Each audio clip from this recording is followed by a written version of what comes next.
We're looking at a very fine mid-19th century engraved panoramic prospect view of Liverpool, England.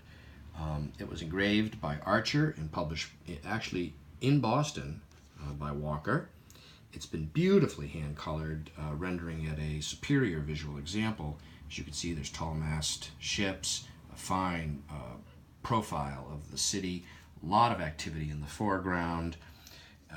The paper is thick and well preserved. There are a couple minor old thin rice paper repairs to the fold lines at the top, but overall it displays splendidly, and it's available now online from me, Brian DiMambro.